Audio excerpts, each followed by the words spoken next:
Sometimes the most powerful lessons come from the most unexpected moments. In a world where bullies think they can pick on anyone without consequences, one incident at a busy shopping center would prove that respect isn't given freely. It's earned through understanding. And sometimes, it takes just one moment of truth to change a person forever.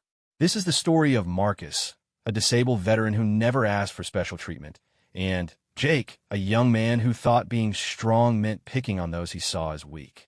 What happened between them on ordinary Tuesday afternoon would teach both of them something they'd never forget about courage, dignity, and what it really means to be a man. Marcus Thompson wheeled himself through the automatic doors of Westfield Shopping Center, the familiar weight of his grocery list folded neatly in his shirt pocket. At 42 years old, he had learned to navigate the world from the seat of his wheelchair with the same precision and determination he once used to navigate the streets of Kandahar. The morning sun streamed through the glass ceiling of the mall, casting long shadows across the polished floor as early shoppers began their daily routines. 3 years had passed since the improvised explosive device changed his life forever. The blast that took both his legs had also taken his career as an Army staff sergeant, but it hadn't taken his spirit. Marcus had spent 18 months in rehabilitation, learning to do everything from the simple task of getting dressed to the more complex challenge of rebuilding his entire sense of self. The wheelchair wasn't just a medical device to him. It was his new legs, his independence, and his ticket to maintaining the dignity he had fought so hard to preserve. The grocery store was Marcus's first stop every Tuesday morning. He had developed a routine that helped him maintain some normalcy in a life that felt anything but normal. He would start in the produce section, carefully selecting fresh vegetables and fruits, reaching up from his chair to grab items from higher shelves when necessary. The store employees knew him well by now, and while they were always willing to help, Marcus preferred to do things himself whenever possible. Independence wasn't just important to him. It was essential to his sense of worth. As he rolled through the aisles, Marcus noticed the usual mix of early morning shoppers. There were elderly couples moving slowly through the store, young mothers with toddlers in tow, and a few teenagers who looked like they should probably be in school. The familiar sounds of shopping carts rolling across linoleum, the beeping of checkout scanners, and the quiet conversations of other customers created a comfortable background noise that made him feel connected to normal life. Marcus had learned to read people quickly during his time in the military, and that skill served him well in civilian life. He could tell within moments whether someone saw his wheelchair first or saw him first. Most people were kind, some were indifferent, and a few were uncomfortable. He had made peace with all of these reactions. What he couldn't tolerate, and what unfortunately he encountered too often, were those who saw his disability as a sign of weakness or, worse, as an opportunity to make themselves feel superior. The grocery shopping took him about 45 minutes. Marcus was methodical, checking items off his list and making sure he had everything he needed for the week. His small apartment didn't have much storage space, so these weekly trips were important. He had learned to shop efficiently, buying just what he needed and avoiding the temptation to purchase items that would only create clutter in his carefully organized living space. After paying for his groceries, Marcus loaded the bags into the storage compartment of his wheelchair and headed toward the mall's central corridor. His plan was simple: grab a cup of coffee from the cafe near the food court and maybe browse the bookstore before heading home. These small pleasures had become important to him. They represented the normal activities that kept him connected to the life he was building for himself. The mall was getting busier as the morning progressed. Shoppers moved with purpose, some carrying shopping bags, others checking their phones as they walked. Marcus navigated through the crowd with practiced ease, his wheelchair moving smoothly across the polished floor. He had learned to anticipate the flow of foot traffic, positioning himself to avoid congestion, and making his journey as efficient as possible. Near the food court, he noticed a group of teenagers gathered around the fountain in the center of the mall. They appeared to be high school age, probably 17 or 18 years old. There were 4 of them, 3 boys and 1 girl. They were laughing loudly and seemed to be enjoying their apparent freedom from whatever responsibilities they had abandoned to spend the morning at the mall. One of the boys stood out from the group. He was tall and muscular, probably an athlete based on his build and the confidence with which he carried himself. His name was Jake Morrison, though Marcus didn't know this yet. Jake had the kind of presence that demanded attention, and it was clear that he was the leader of this small group. His voice was the loudest, his laugh the most boisterous, and his movements the most dramatic. Jake was 19 years old and had graduated from high school the previous spring. While his classmates had moved on to college or jobs, Jake had chosen to take what he called a gap year, though it looked more like an extended period of aimlessness. He lived with his parents, worked part-time at a local gym, and spent most of his free time hanging out with younger kids who looked up to him because of his size and apparent confidence. The truth was that Jake was struggling with his own insecurities. He had been a decent athlete in high school, but not good enough for a college scholarship. His grades were average, and he hadn't developed any particular skills or interests that pointed toward a clear future. The admiration of younger teenagers was intoxicating because it made him feel important and successful, even though deep down he knew he was drifting through life without purpose. Marcus wheeled past the group without paying much attention to them. His focus was on reaching the coffee shop and enjoying a few minutes of quiet before heading home. He had learned not to make eye contact with groups of young people unless necessary. Not because he was afraid, but because he had found that avoiding unnecessary interactions often prevented uncomfortable situations. But Jake had noticed Marcus. Something about the sight of the man in the wheelchair triggered a familiar impulse in Jake, the need to assert his dominance and show off for his friends. He had been looking for an opportunity to entertain his audience, and Marcus represented exactly the kind of target that Jake's twisted logic told him was acceptable. Jake's friends were watching him, waiting to see what he would do. This was part of the dynamic that had developed in their group. Jake was expected to be bold, to push boundaries, and to provide entertainment through increasingly outrageous behavior. The others encouraged him not through direct requests, but through their attention and laughter. They had become enablers of his worst impulses without fully understanding the consequences of their encouragement. Marcus reached the coffee shop and ordered as usual, a medium black coffee with 1 sugar. The barista, a friendly young woman named Sarah, had served him many times before and always greeted him with a genuine smile. She handed him his coffee and made small talk about the weather while he paid. These brief, normal interactions were precious to Marcus. They reminded him that most people saw him as just another customer, just another person going about his day. With his coffee in hand, Marcus began the journey back toward the mall entrance where he had parked his specially equipped van. The route took him past the fountain where Jake and his friends were still gathered. This time, however, Jake was ready for him. As Marcus approached, Jake stepped slightly into his path. It wasn't obvious enough to be called a deliberate block, but it was enough to force Marcus to adjust his route. Marcus politely said, "Excuse me," and began to wheel around Jake's position. That should have been the end of the interaction, but Jake wasn't finished. "Hey," Jake called out, loud enough for his friends to hear. "You're moving pretty slow there, buddy. You need some help with that thing?" Marcus paused and looked up at Jake. He could see immediately what was happening.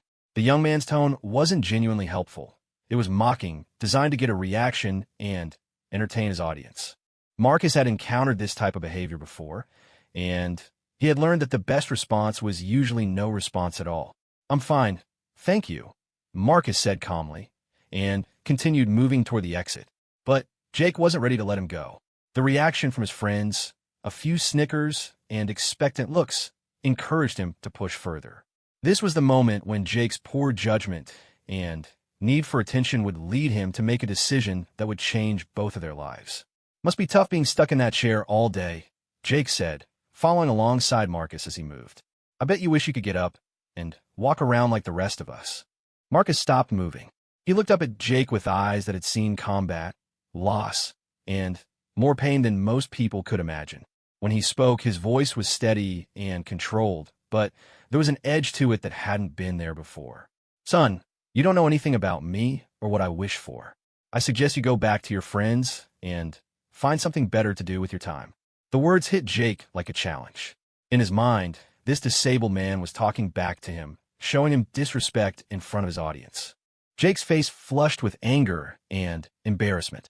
He felt compelled to escalate the situation to maintain his image as someone who didn't back down from confrontation. "Did you just tell me what to do?" Jake asked, his voice rising. "I don't think a guy who can't even walk has any business giving me advice about what to do." The other shoppers in the area were beginning to notice the commotion. Some stopped to watch, while others hurried past, not wanting to get involved in whatever was developing. Marcus could feel the attention of the crowd, and he knew that this situation was spiraling beyond his control. "I'm not looking for trouble," Marcus said clearly, hoping that Jake would hear the reasonableness in his voice and back down. "I just want to finish my shopping and go home." But Jake was past the point of listening to reason. The adrenaline of confrontation was flowing through his system, and the presence of his watching friends made retreat feel impossible. He had painted himself into a corner where the only way to maintain his image was to continue escalating. "Yeah, well, maybe you should have thought about that before you started running your mouth," Jake said, stepping closer to Marcus's wheelchair. What happened next would be burned into the memory of everyone who witnessed it. Jake, in a moment of incredible poor judgment and cruelty, reached out with his foot and kicked the side of Marcus's wheelchair. The kick wasn't hard enough to tip the chair over, but it was forceful enough to jolt Marcus and send his coffee spilling across his lap and onto the floor. The sound of the impact echoed through the mall corridor. Conversation stopped. Shoppers turned to stare. Jake's friends looked shocked. They had expected their leader to push boundaries, but this felt like something more serious than their usual antics. Marcus sat perfectly still for a moment, looking down at the coffee spreading across his jeans and dripping onto the floor. When he raised his head, his eyes met Jake's with an intensity that made the younger man take an involuntary step backward. "You just made a very big mistake," Marcus said quietly. The confrontation had reached a turning point. What Jake didn't know was that he had just attacked a man who had survived multiple tours of duty in Afghanistan, who had been trained in hand-to-hand combat, and who had learned to be incredibly strong and agile even while confined to a wheelchair. Marcus's disability hadn't made him helpless. It had made him resourceful, determined, and very, very angry at people who thought they could take advantage of him. The mall security guard, who had been watching the situation develop from across the corridor, began moving quickly toward the confrontation. Other shoppers were pulling out their phones, some to call for help, and others to record what appeared to be a situation that was about to explode into something much more serious. Jake stood there, suddenly, realizing that kicking a disabled veteran's wheelchair in a crowded mall might not have been his best decision. The confident smile had disappeared from his face, replaced by a look of uncertainty as he began to understand that he had crossed a line that couldn't be uncrossed. Marcus adjusted his position in his wheelchair, his hands gripping the armrest with controlled strength. The coffee continued to drip onto the floor, creating a small puddle that reflected the overhead lights. The sound seemed unnaturally loud in the sudden quiet that had fallen over this section of the mall. "You think being in this chair makes me weak?" Marcus asked, his voice carrying clearly to everyone within earshot. "You think it makes me someone you can push around for the entertainment of your friends?" Jake opened his mouth to respond, but found that words wouldn't come. The situation had moved beyond his ability to control it with bravado and posturing. For the first time in the confrontation, he was beginning to understand that he might have seriously underestimated the man sitting in front of him. The stage was set for a confrontation that would teach both men lessons they would never forget. Marcus was about to show Jake that strength comes in many forms, while Jake was about to learn that respect isn't something you can take from others. It's something you have to earn through your actions and your character. The next few moments would change both of their lives forever. The tension in the air was so thick that even casual shoppers could feel it as they walked past. Marcus Thompson sat in his wheelchair, coffee still dripping from his clothes onto the polished mall floor, while Jake Morrison stood frozen in place, suddenly aware that his cruel prank had consequences he hadn't anticipated. The small crowd that had gathered around them seemed to sense that something significant was about to happen. Security guard Robert Chun had been working at Westfield Shopping Center for 7 years, and in that time, he had broken up countless disagreements between customers. Most were minor disputes over parking spaces or shopping cart collisions. Everyday conflicts that could be resolved with patience and diplomacy. But as he approached the scene near the fountain, Robert could tell that this situation was different. The body language of both men suggested that this confrontation was heading towards something more serious than a simple misunderstanding. Jake's 3 friends stood several feet away from the action, their earlier amusement replaced by growing unease. They had followed Jake's lead in many situations before, laughing at his jokes and encouraging his increasingly bold behavior, but none of them had expected him to physically attack a disabled person. The girl in the group, Amanda Hayes, was already reaching for her phone, though she wasn't sure whether she should call for help or simply document whatever was about to happen. Marcus adjusted his position in his wheelchair with the practiced efficiency of someone who had spent years adapting to life without the use of his legs. His upper body strength, developed through countless hours of physical therapy and continuing exercise, was evident in the way he moved. The coffee stain on his jeans was spreading, but he paid it no attention. His focus was entirely on the young man who had just shown him such profound disrespect. "I asked you a question," Marcus said, his voice carrying the authority of someone who had commanded troops in combat zones. "Do you think this wheelchair makes me weak?" Jake's mouth opened and closed without producing sound. The confident swagger that had carried him through the initial confrontation had evaporated, replaced by the dawning realization that he had seriously misjudged the situation. Looking into Marcus's eyes, Jake could see something that made his stomach clench with anxiety. This wasn't a helpless victim he could bully for the amusement of his friends. This was a man who had faced much worse than an obnoxious teenager and had survived to tell about it. I was just joking around," Jake stammered, taking another step backward. "I didn't mean anything by it." "Joking around?" Marcus repeated, his voice rising just enough to carry to the growing crowd of onlookers. "You kicked my wheelchair and spilled coffee all over me as a joke." The question hung in the air like an accusation. Several shoppers who had witnessed the incident nodded their agreement with Marcus's characterization of events. An elderly woman named Dorothy Patterson, who had been browsing in a nearby store when she heard the commotion, stepped forward slightly to get a better view. She had lived through World War II and had tremendous respect for veterans. What she had just witnessed made her angry in a way that surprised her with its intensity. Security guard Robert Chun reached the edge of the gathering crowd and began pushing through politely but firmly.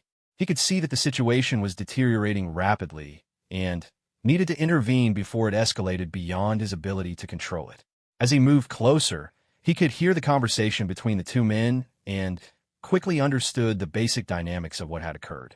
"Gentlemen," Robert said in a calm, authoritative voice as he stepped into the space between Marcus and Jake. "I'm going to need both of you to take a deep breath and step back from each other." Marcus looked up at the security guard and nodded slightly. He had no intention of backing down from the confrontation, but he respected the guard's position and his attempt to maintain order. Jake, on the other hand, seemed relieved by the intervention. He immediately began speaking to the guard as if they were allies in containing the situation. "Officer, this guy is totally overreacting," Jake said quickly. "I barely touched his chair. He's making a big deal out of nothing." Robert Chun had been watching the situation develop for several minutes before intervening, and he had seen exactly what had happened. Jake's attempt to minimize his actions only served to irritate the guard, who had dealt with enough troublemakers over the years to recognize someone trying to talk his way out of consequences for his behavior. "Sir, I saw what happened," Robert said to Jake firmly. "You deliberately kicked this gentleman's wheelchair and caused him to spill his coffee. That's not barely touching anything. That's assault." The word assault hit Jake like a physical blow. He had been thinking of his action as a prank, maybe a mean-spirited joke that had gone too far. But the legal implications of what he had done were beginning to sink in. Assaulting a disabled person wasn't just morally wrong. It was a serious crime that could result in real consequences. "Wait, no," Jake protested, his voice rising with panic. "It wasn't assault. I was just messing around. He's fine. Look, he's not hurt or anything." Marcus had remained silent during this exchange, but now he spoke with the controlled anger that comes from years of military discipline. "Whether I'm physically hurt isn't the point. You attacked me because you thought my disability made me an easy target. You wanted to humiliate me in front of your friends and all these people." The accuracy of Marcus's assessment hit Jake like a slap across the face. That was exactly what he had been trying to do, though he had never articulated it so clearly in his own mind. He had seen the wheelchair and had made assumptions about Marcus's ability to defend himself or fight back. He had thought he was picking on someone who couldn't retaliate. "That's not. I wasn't." Jake's protest died in his throat as he realized he had no defense for his actions that wouldn't make him sound even worse. Amanda Hayes, who had been recording parts of the confrontation on her phone, stepped closer to her boyfriend. She had watched Jake's behavior escalate over the months they had been dating, and she was beginning to understand that she was seeing who he really was beneath the charming exterior he usually presented. "Jake, you need to apologize," she said quietly. "You messed up. Just say you're sorry, and let's get out of here." But Jake's pride wouldn't allow him to admit faults so easily. In his mind, backing down now would mean losing face in front of everyone watching. He was trapped between his growing awareness that he had made a serious mistake and his inability to accept responsibility for it. "I'm not apologizing for anything," Jake said, his voice getting louder as his desperation grew. "This is ridiculous. So I accidentally bumped into his chair. Big deal. Why is everyone acting like I committed murder?" The deliberate mischaracterization of what had happened, calling a deliberate kick an accidental bump, pushed Marcus past his breaking point. For 3 years, he had endured people treating him differently because of his wheelchair. He had dealt with pity, condescension, and occasional outright discrimination with patience and dignity. But this was something else entirely. This was a deliberate attempt to humiliate and dehumanize him, and he would not tolerate it. "Accidentally bumped," Marcus said, his voice cutting through the noise of the crowd like a knife.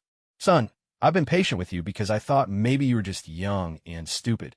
But now I see you're young, stupid, and dishonest."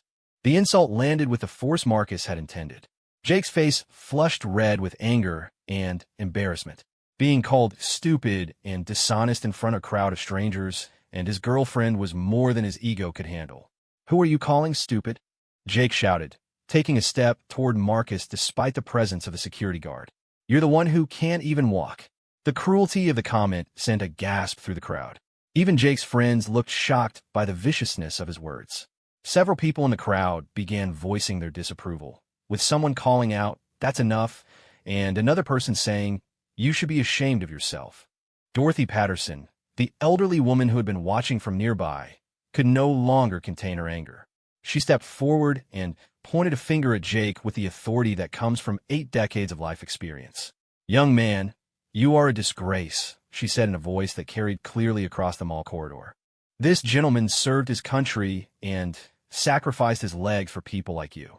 How dare you mock his service and his sacrifice?" Her words hit Jake like a physical blow. He hadn't known that Marcus was a veteran, and the revelation added another layer of shame to his actions. But instead of accepting responsibility, Jake's anxiety and embarrassment made him double down on his defiance. "I didn't know he was a veteran," Jake said defensively. "And even if he is, that doesn't give him the right to talk to me like that."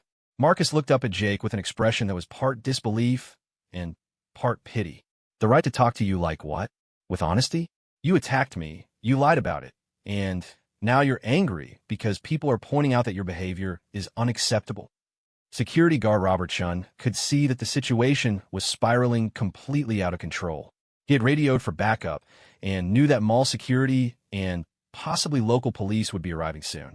But he also knew that if he didn't find a way to de-escalate the confrontation immediately, it was going to turn physical. "All right, that's enough," Robert said firmly, positioning himself more directly between the two men. "Sir," he said to Jake, "I need you to step back and calm down right now." "And you," he said to Marcus, "I understand you're angry, but we need to handle this through proper channels." But Marcus wasn't finished. 3 years of accumulated frustration at being treated as less than fully human because of his disability had reached a boiling point. This young man represented everything that was wrong with a society that saw wheelchairs instead of people, limitations instead of strength. "No, officer, I don't think we're done here," Marcus said, never taking his eyes off Jake. "This young man thinks he can attack disabled people without consequences. I think it's time he learned otherwise." Jake felt a chill run down his spine at the tone in Marcus's voice. For the first time in the confrontation, he began to seriously consider the possibility that this situation might end with him getting hurt. But his pride and his audience made retreat feel impossible. "Are you threatening me?" Jake asked, his voice cracking slightly despite his attempt to sound brave. Marcus smiled, but it wasn't a friendly expression. "Not threatening. Promising. You wanted to find out if this wheelchair made me helpless. You're about to get your answer." The crowd around them had grown larger as word of the confrontation spread through the mall. Shoppers were pulling out phones to record what appeared to be heading toward a physical altercation. Some were calling mall security or police, while others were simply documenting what they expected would be a viral video by the end of the day. Jake's friend Tommy Rodriguez, who had been watching the situation develop with growing unease, finally stepped forward. He could see that his friend was in over his head, and heading towards serious trouble. "Jake, man, let's just go," Tommy said urgently. "This isn't worth it. Just apologize and let's get out of here." But Jake was past the point of listening to advice from his friends. The situation had become about more than just the incident with the wheelchair. It had become about his identity, his reputation, and his ability to maintain respect from his peer group. In his distorted thinking, backing down now would mean admitting that a crippled guy, as he thought of Marcus, had gotten the better of him. "I'm not running away from anybody," Jake declared loudly, "especially not from someone who can't even stand up." The second reference to Marcus's disability in such cruel terms caused an audible reaction from the crowd. Several people voiced their disgust, and a few began moving closer as if they might intervene on Marcus's behalf. The elderly woman, Dorothy Patterson, shook her head in disgust and began dialing 911 on her cell phone. Marcus had heard enough. Years of military training had taught him patience and discipline, but they had also taught him when it was time to take action. This arrogant young man had crossed every line of decency and respect, and Marcus was prepared to teach him a lesson he would never forget. "You want to see what I can do from this chair?" Marcus asked quietly. Jake opened his mouth to respond with another cruel taunt, but something in Marcus's tone stopped him. There was a quality to the veteran's voice that suggested Jake was about to find out exactly what he had been asking for. Security guard Robert Chun could sense that the situation was about to explode into violence. He stepped directly in front of Marcus's wheelchair and held up his hands in a gesture meant to calm everyone down. "Gentlemen, please. This has gone far enough. Mr. Morrison, I need you to walk away right now before this gets any worse. And sir," he said to Marcus, "I understand your anger, but if you assault this young man, I'll have to arrest you too." But Marcus wasn't intimidated by the threat of arrest. He had faced much worse consequences than a night in jail, and his sense of justice demanded that Jake face some accountability for his actions. "Officer, with all due respect, I served 3 tours in Afghanistan defending the rights and freedoms that allow young men like this to live safely in America. I didn't lose my legs so that bullies could attack disabled veterans in shopping malls without consequences." The power and dignity in Marcus's words resonated through the crowd. Several people began applauding, and someone called out, "Thank you for your service." The public support seemed to give Marcus additional resolve, while making Jake appear even more isolated and wrong. Jake could feel the mood of the crowd turning completely against him. What had started as what he thought would be an entertaining prank had become a public humiliation. His girlfriend was looking at him with disgust, his friends were backing away from him, and strangers were treating him like a pariah. But instead of accepting responsibility and trying to make amends, Jake's desperation made him even more aggressive. "I don't care what you did in Afghanistan," Jake said loudly. "That was your choice. Nobody forced you to go there and get blown up. Don't act like the world owes you something just because you made bad decisions." The silence that followed Jake's words was deafening. Even his own friends looked shocked by the cruelty and ignorance of what he had just said. Jake had crossed a line that even his most loyal supporters couldn't defend. Marcus sat perfectly still for a moment, absorbing the full impact of Jake's words. When he finally spoke, his voice was quiet but carried clearly to everyone in the surrounding area. "I see," Marcus said simply. "I think I understand exactly who you are now." Jake sensed that something fundamental had changed in Marcus's demeanor. The controlled anger was still there, but it was now accompanied by something else, a cold determination that made Jake's stomach clench with fear. "You think I made bad decisions," Marcus continued. "You think I chose to lose my legs. You think veterans don't deserve respect or consideration. You think disabled people are fair game for your entertainment." Each statement hit Jake like an accusation, and he realized too late that his words had revealed more about his character than he had intended. "That's not what I meant," Jake protested weakly. "That's exactly what you meant," Marcus replied. "And now I'm going to show you what this disabled veteran can do." The confrontation was about to reach its climax, and everyone present could sense that something significant was about to happen. Security guard Robert Chun made one last attempt to prevent what appeared to be inevitable violence.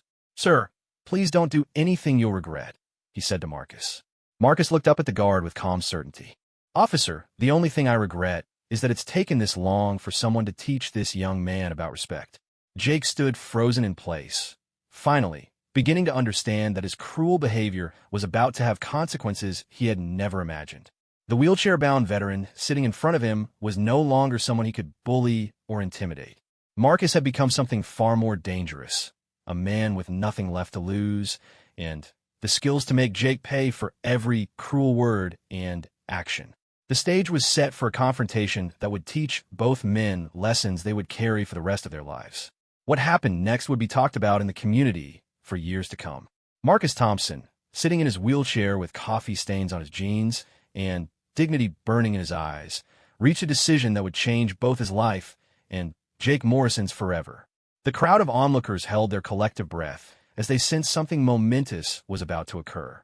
Marcus placed his hands firmly on the armrests of his wheelchair and, with a motion so swift and controlled that it caught everyone by surprise, launched himself upward. His powerful arms, strengthened by years of compensating for his missing legs, propelled his upper body forward with the precision of a trained soldier. Before Jake could even register what was happening, Marcus's open hand connected with Jake's face in a slap that echoed through the mall corridor like a gunshot. The sound seemed to freeze time itself. Jake staggered backward, his hand flying to his cheek, his eyes wide with shock and disbelief. The crowd gasped collectively, some people stepping backward instinctively, while others leaned forward to get a better view of what had just occurred.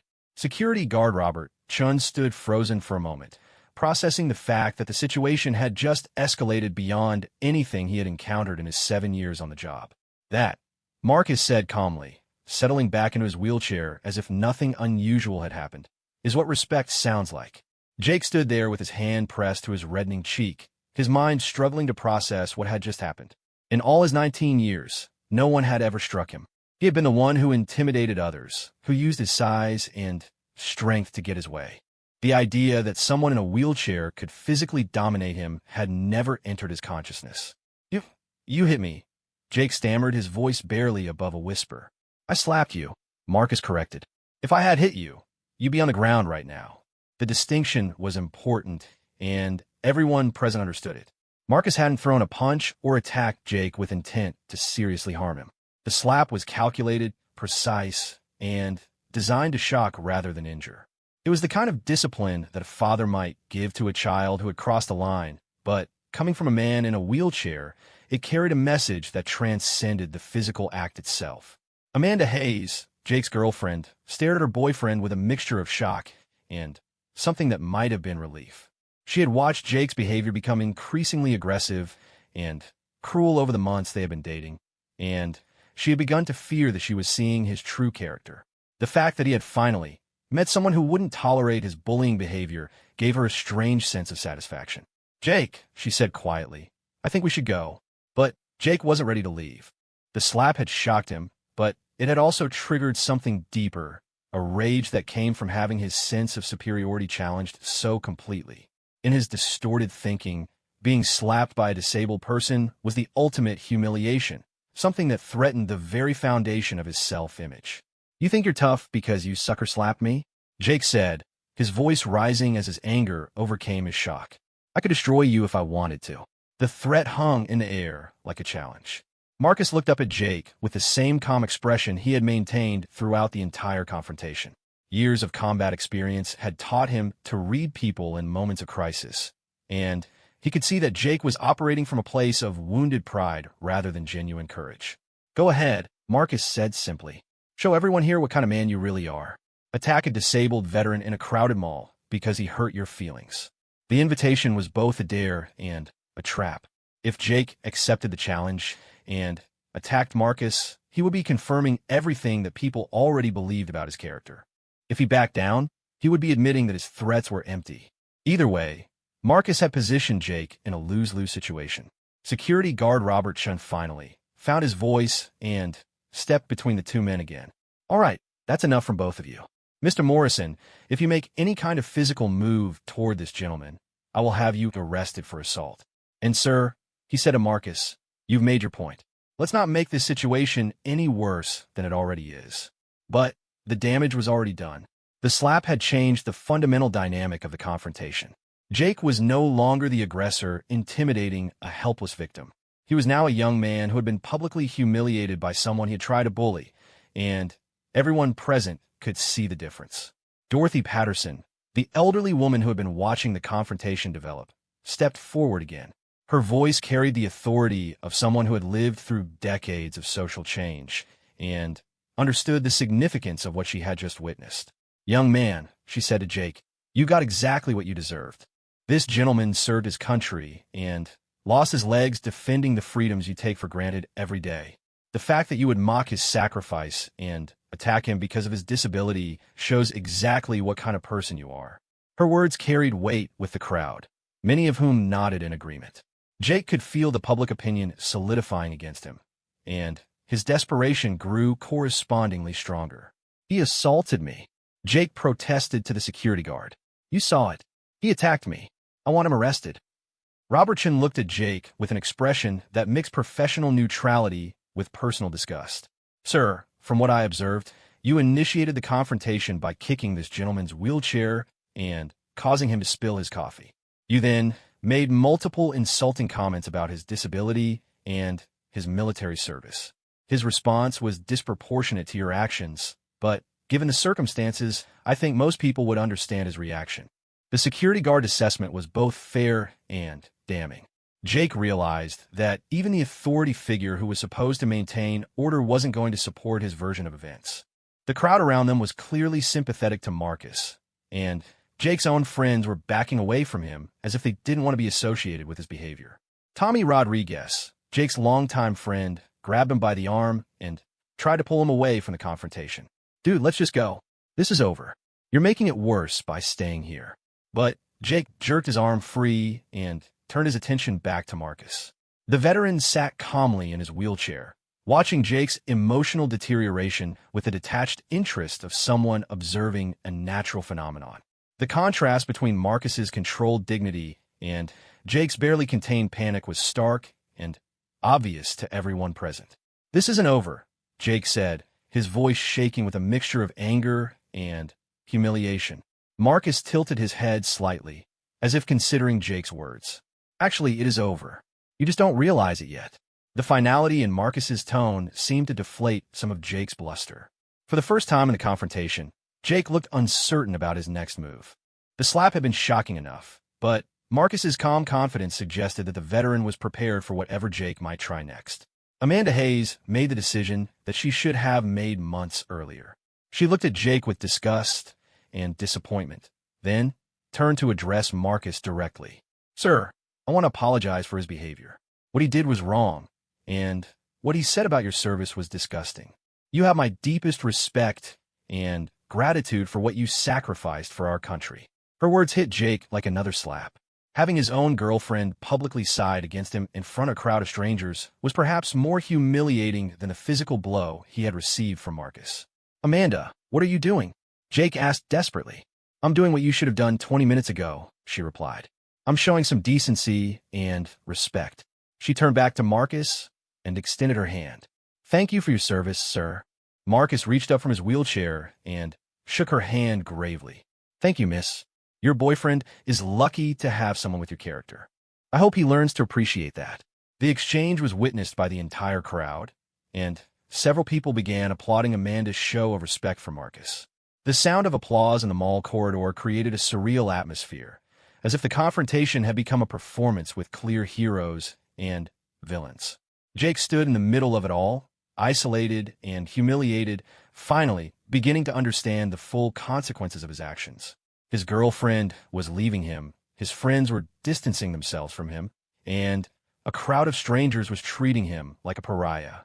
The veteran he had tried to bully had not only defended himself, but had done so in a way that exposed Jake's character for everyone to see. The sound of approaching sirens indicated that someone had called the police, and the confrontation was about to enter a new phase. Security guard Robert Shun heard the sirens too and began trying to clear some of the crowd to make room for the arriving officers.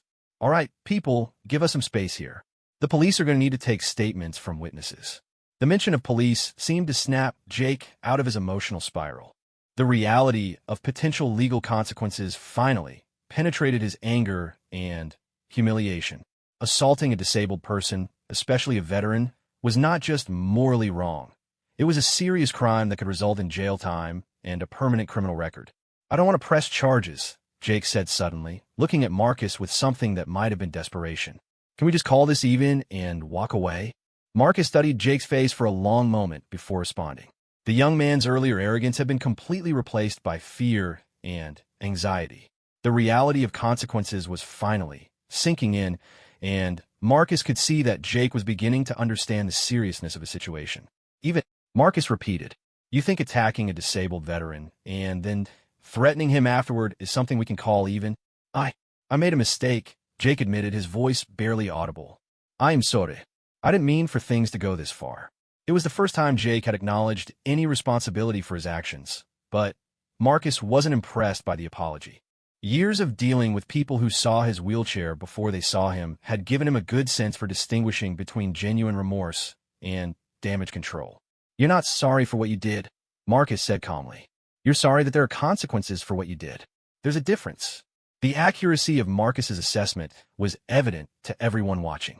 Jake's apology had come only after he realized he might face legal charges, not from any genuine understanding of how his behavior had affected another person. 2 police officers arrived on the scene and immediately began trying to understand what had occurred. Officer Maria Santos had been a police officer for 12 years and had responded to countless disturbance calls at the mall. She quickly identified Robert Chun as the security guard and approached him for an initial briefing on the situation. "What do we have here, Robert?" Officer Santos asked. "Assault and battery," Robert replied. The young man kicked the gentleman's wheelchair and spilled his coffee. There was a verbal confrontation that escalated, and the gentleman in the wheelchair slapped the young man across the face. Officer Santos looked at the scene, taking in the coffee stain on Marcus's clothes, the red mark on Jake's cheek, and the crowd of witnesses who were clearly sympathetic to the veteran. She had enough experience to quickly assess the basic dynamics of what had occurred. "Sir," she said to Marcus, "I'm Officer Santos. Can you tell me what happened here?" Marcus provided a clear, factual account of the events, from Jake's initial blocking of his path through the kick that spilled his coffee and the cruel comments about his military service. His years of military training were evident in the way he presented the information, concise, accurate, and without emotional embellishment. Officer Santos then turned to Jake, who seemed to shrink under her professional scrutiny. "And your version of events?"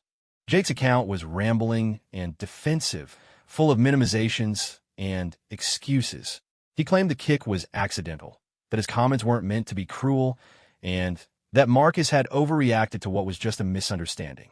With each word, Jake made his position worse by demonstrating that he still didn't understand the seriousness of his actions.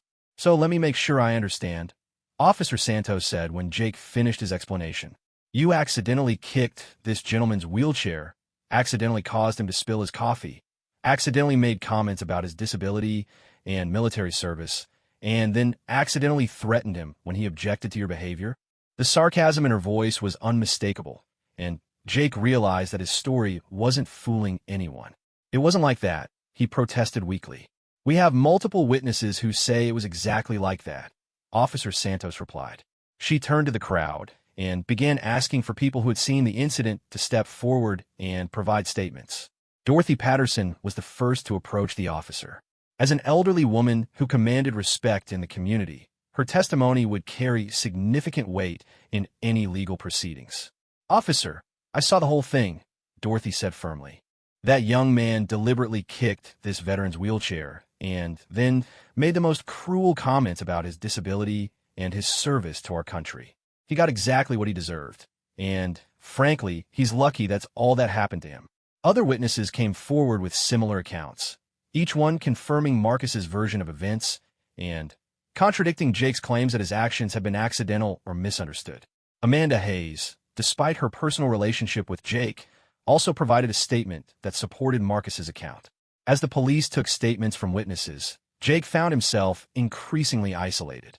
Even his closest friends were reluctant to provide statements that might support his version of events, unwilling to lie to police officers to protect someone whose behavior they couldn't defend. The weight of the situation was finally settling on Jake's shoulders. He was facing potential criminal charges for assaulting a disabled veteran. His girlfriend had publicly abandoned him. His friends were distancing themselves from him. And he had been humiliated in front of a crowd of strangers. The arrogant young man who had started the confrontation was gone, replaced by someone who was beginning to understand the real cost of his actions. Marcus watched Jake's deterioration with a mixture of satisfaction and pity. Justice was being served, but he took no pleasure in watching a young person destroy his life through poor choices.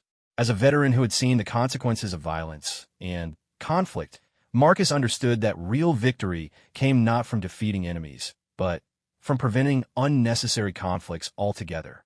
The confrontation was nearing its end, but the lessons it would teach both men were just beginning to unfold. Jake was about to learn that actions have consequences, while Marcus had demonstrated that strength comes in many forms and that respect must be earned through character rather than taken through intimidation. The viral video that would eventually emerge from this incident would be watched millions of times, becoming a powerful example of what happens when bullies choose the wrong target. But for the two men at the center of the confrontation, the real impact would be much more personal and lasting than any internet fame could provide. Officer Maria Santos completed her preliminary investigation with the efficiency of someone who had handled hundreds of similar incidents. The witness statements were consistent and damning for Jake Morrison, while Marcus Thompson's account was corroborated by multiple independent sources. The physical evidence, coffee stains on Marcus's clothing and the red mark on Jake's cheek, supported the sequence of events that everyone except Jake was describing. "Mr. Morrison," Officer Santos said, approaching Jake with her notepad in hand, "based on the witness statements and physical evidence, I have probable cause to arrest you for assault and battery against a disabled person. Additionally, your actions may constitute a hate crime under state law, which carries enhanced penalties." The words hit Jake like a physical blow. He had never been arrested before, had never faced serious legal consequences for any of his actions. The reality of handcuffs, jail time, and a permanent criminal record was suddenly very real and very frightening. "Wait, please," Jake said desperately. "Can't we work this out somehow? I'll pay for his coffee. I'll apologize properly. I don't want to get arrested." Officer Santos looked at Jake with the professional detachment that comes from years of dealing with people who only show remorse when facing consequences. "Mr. Morrison, you had multiple opportunities to de-escalate this situation. Instead, you chose to attack a disabled veteran and then threaten him when he defended himself. The decision about whether to press charges isn't up to me. It's up to Mr. Thompson." All eyes turned to Marcus, who sat quietly in his wheelchair considering his options. He could feel the weight of the crowd's expectations and the significance of the moment.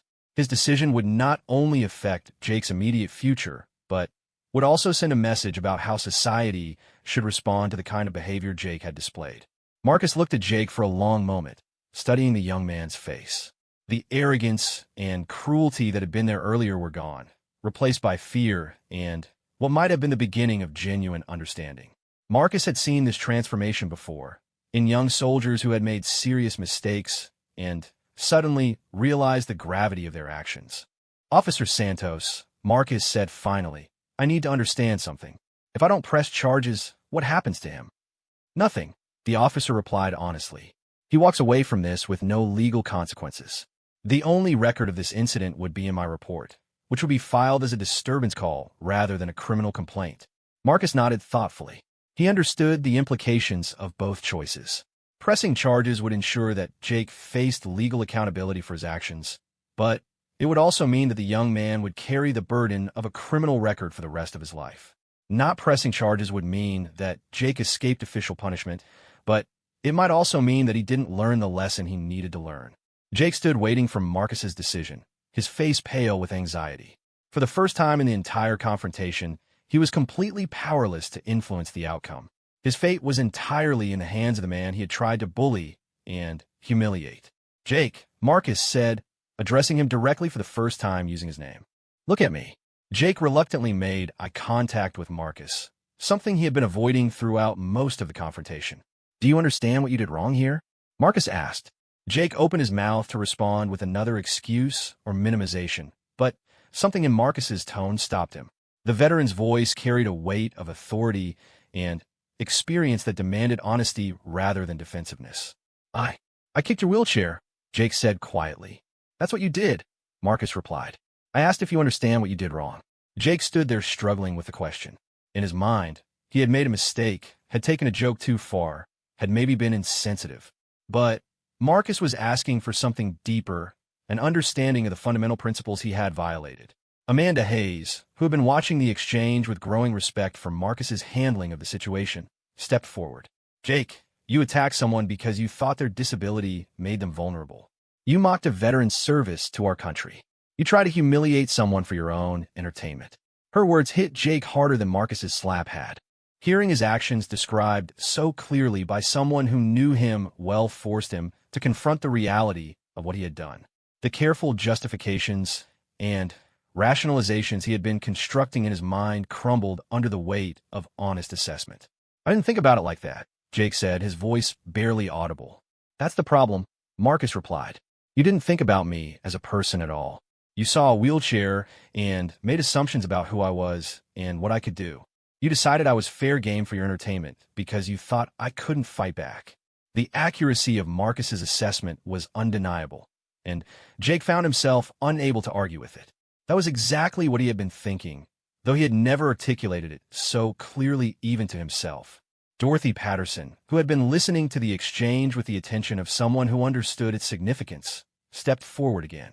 Her voice carried the authority of age and the wisdom of experience.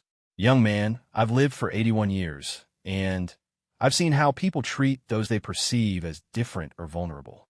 What you did today was an act of cowardice, picking on someone you thought couldn't defend himself. But you learned something important. Strength comes in many forms, and character matters more than physical ability. Her words resonated through the crowd, and several people nodded in agreement.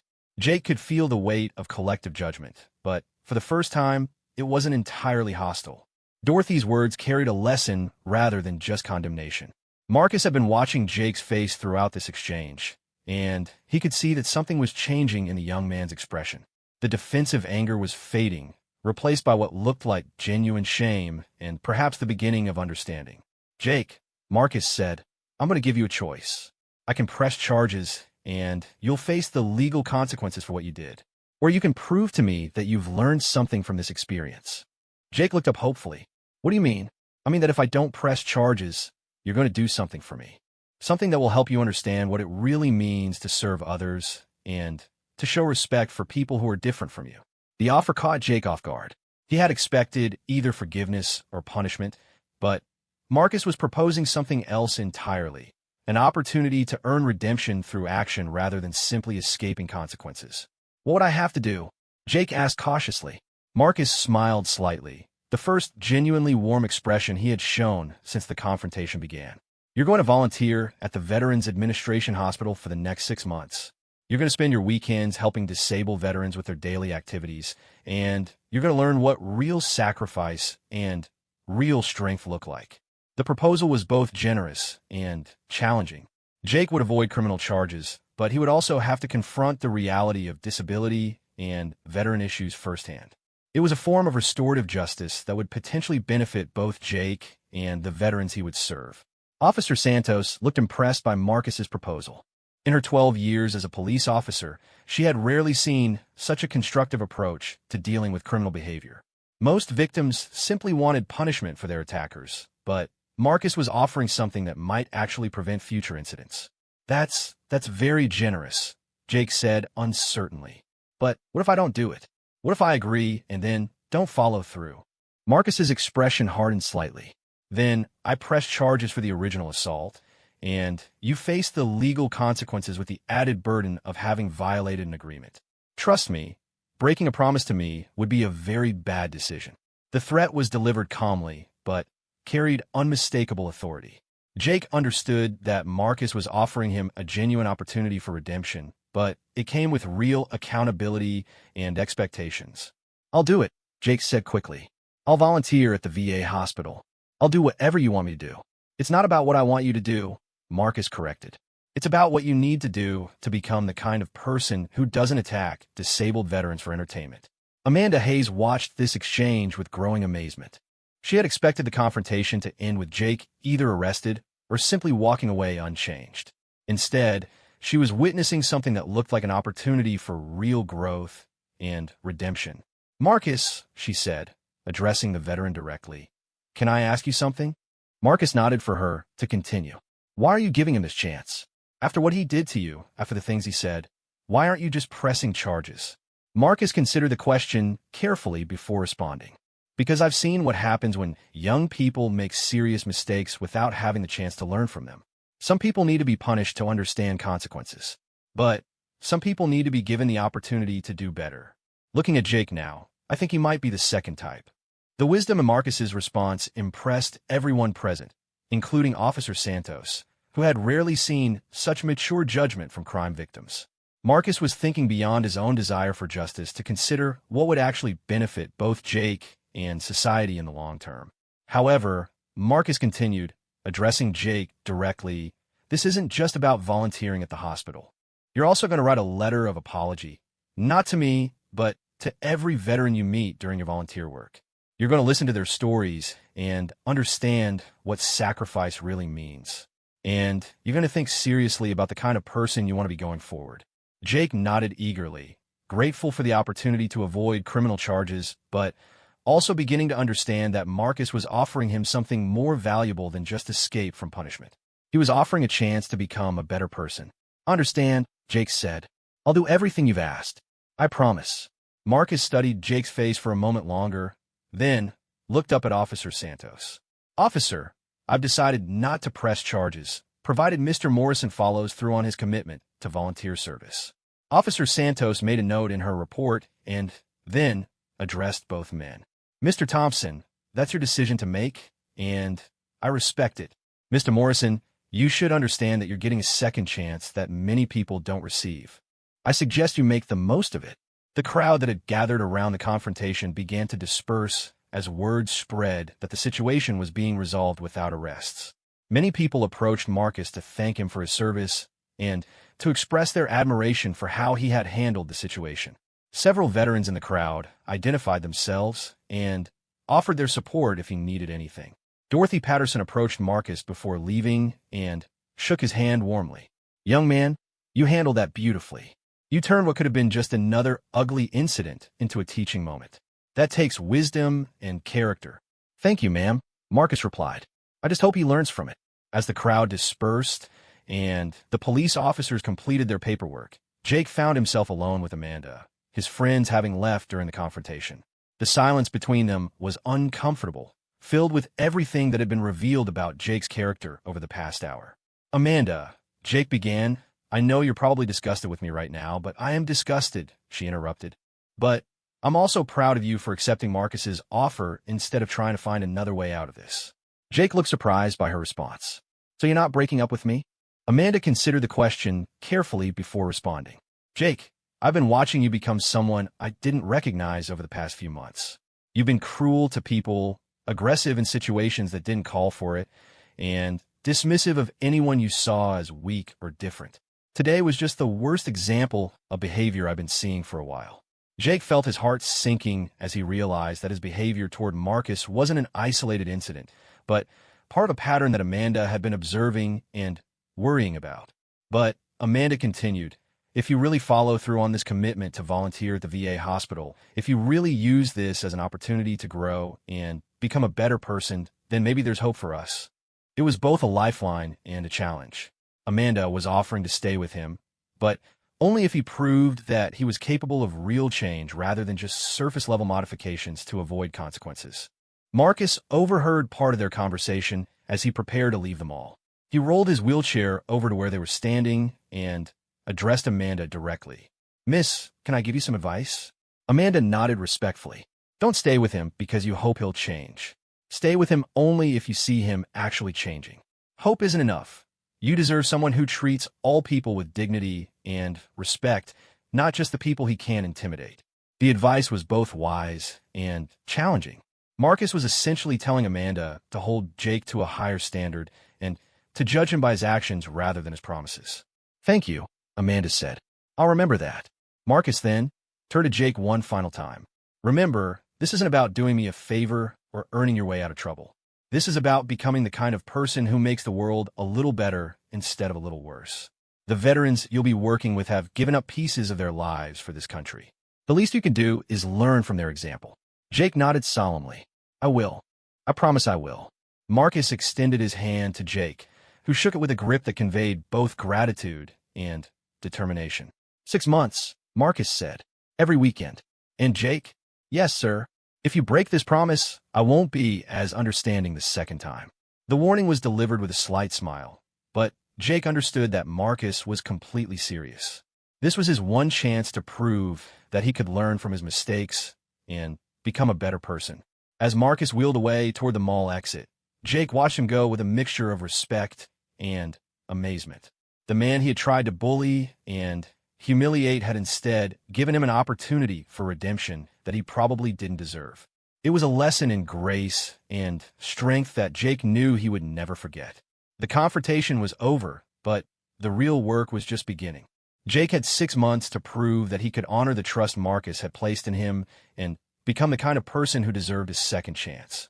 The outcome would depend entirely on whether Jake could find the courage to confront his own character and make the changes necessary to become worthy of the opportunity he had been given.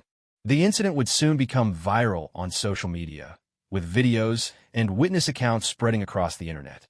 But for the two men at the center of the story, the real impact will be measured not in views and shares, but in the changes they made to their own lives and the lives of others.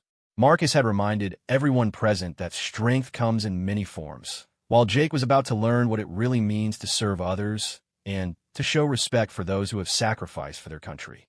6 months later, Jake Morrison walked through the automatic doors of the Charles Henderson Veterans Administration Medical Center for what he knew would be his final day of volunteer service.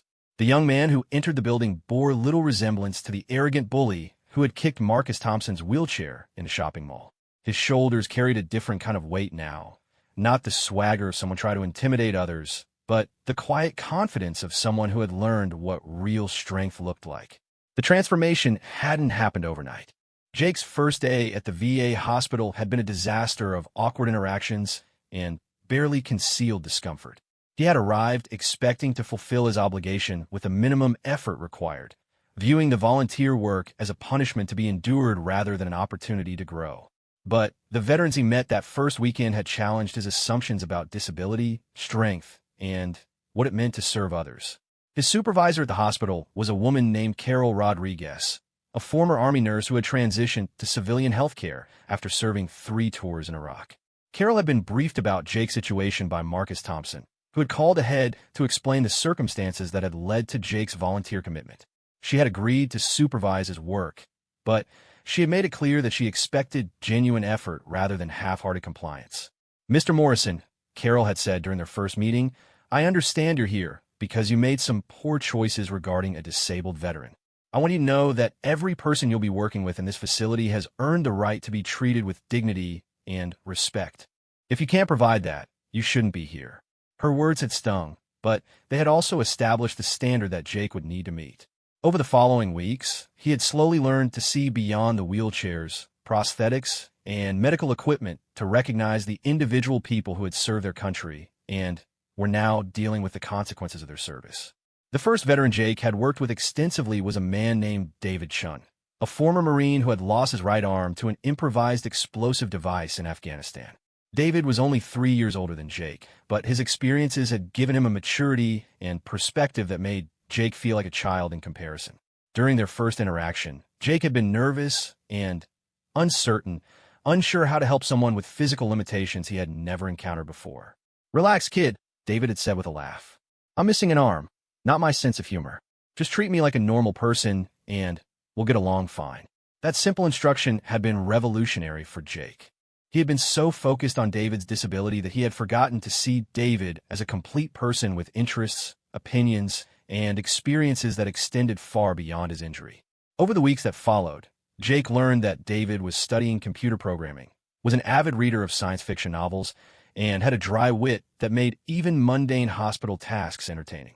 Working with David and other veterans, Jake began to understand the difference between sympathy and respect. These men and women didn't want to be pitted for their injuries. They wanted to be recognized for their service and treated as capable individuals who happened to face certain physical challenges. The lesson was profound for someone who had previously seen disability as weakness rather than as evidence of sacrifice and resilience. As the weeks passed, Jake found himself looking forward to his volunteer shifts. The veterans he worked with shared stories that challenged everything he thought he knew about courage and strength. There was Maria Santos, a former Air Force pilot who had been paralyzed in a helicopter crash and now coached wheelchair basketball. There was Robert Jackson, a Vietnam veteran who had been dealing with the effects of Agent Orange for decades, but still volunteered to counsel younger veterans struggling with PTSD.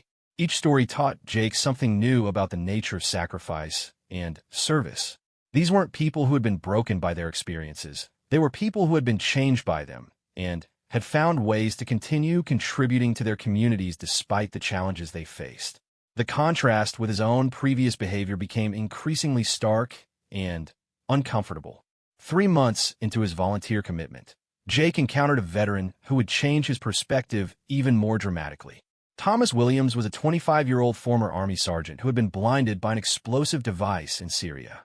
Unlike the other veterans Jake had worked with, Thomas was angry and bitter about his situation, refusing most offers of help and treating volunteers with suspicion and hostility. "I don't need some college kid pretending to care about me to make himself feel better," Thomas had snapped during their first meeting. "Just leave me alone." Carol Rodriguez had pulled Jake aside after the encounter to explain Thomas's situation. "He's been here for 6 months, and he's struggled to accept his new reality. He was a leader in his unit, used to being the one helping others.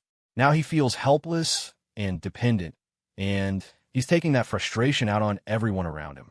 Jake had wanted to avoid working with Thomas, but something about the veteran situation reminded him of his own struggles with identity and purpose. Against his better judgment, Jake had volunteered to continue trying to work with Thomas, despite the inevitable rejections and verbal abuse. The breakthrough had come during Jake's 4th month of volunteer work. He had been reading a newspaper to Thomas, who had reluctantly agreed to the activity, when they came across an article about a local high school football team that was struggling with a bullying problem. The story reminded Jake of his own behavior, and, without thinking, he found himself sharing his story with Thomas. "I used to be a bully," Jake said quietly. "I thought being strong meant making other people feel weak. I attacked a disabled veteran in a shopping mall because I thought his wheelchair made him an easy target."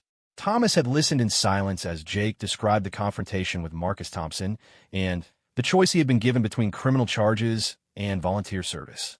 "So you're here because you got caught being an asshole," Thomas said when Jake finished his story. "Yeah," Jake replied honestly.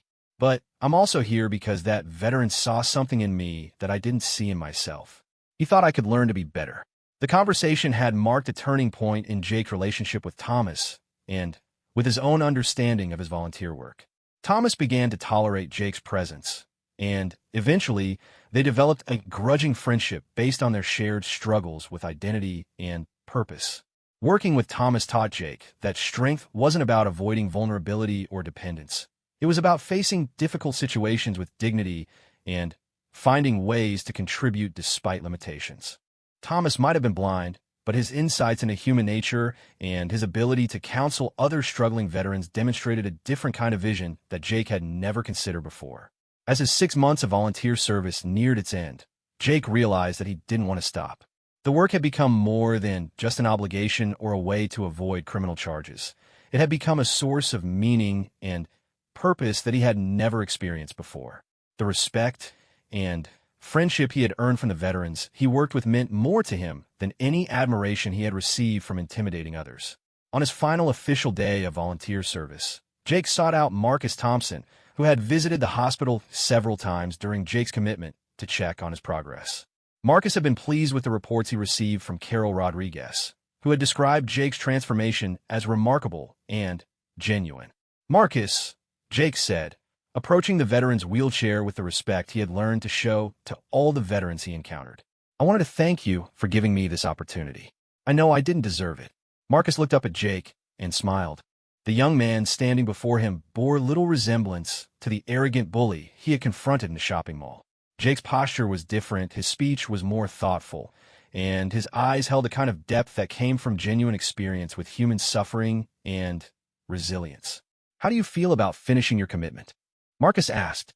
"Actually, I'm not finishing," Jake replied. "I'm going to keep volunteering here. Carol Rodriguez has offered me a position as a coordinator for the recreational therapy program.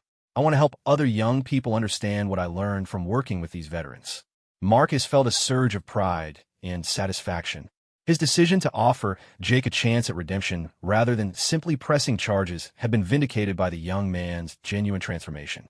"That's excellent news," Marcus said. "What changed for you during these 6 months?" Jake considered the question carefully before responding. "I learned that everything I thought I knew about strength and weakness was backwards. I thought being strong meant making other people feel small.